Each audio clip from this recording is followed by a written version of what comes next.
stretch. He is definitely not looking tired at all right now. Ooh. Beautiful combination. Сегодня я выиграл олимпийский левел, очень для меня хороший талант, я думаю. Но следующий соперник,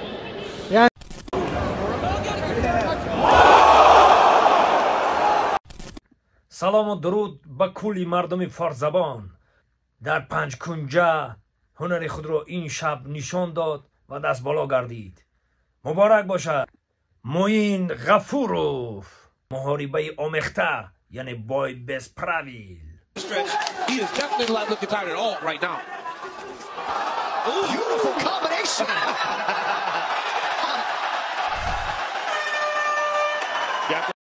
باور میکنه خرسندی را دیگه نمیدونم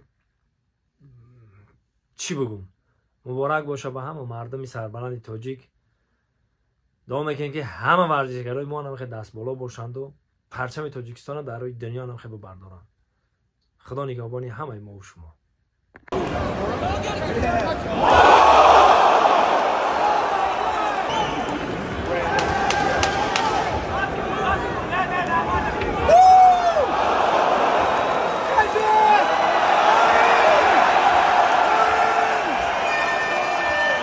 большая эмоция. Спасибо всем братьям, все, кто поддерживает нас. Большое спасибо.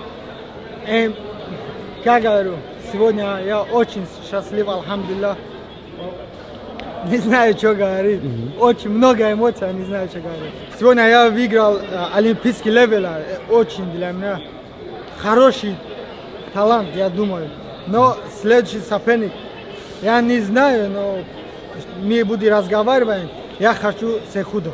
Второй олимпийский левел я хочу наказать. Мухаммед следующий месяц драться, мы все газуем на его. И мы уверены, он еще выиграет этот бой. Он тоже, я хочу, мы заходим все таджик, заходим на топ-15. Мы будем забираем пояс для Таджикистана.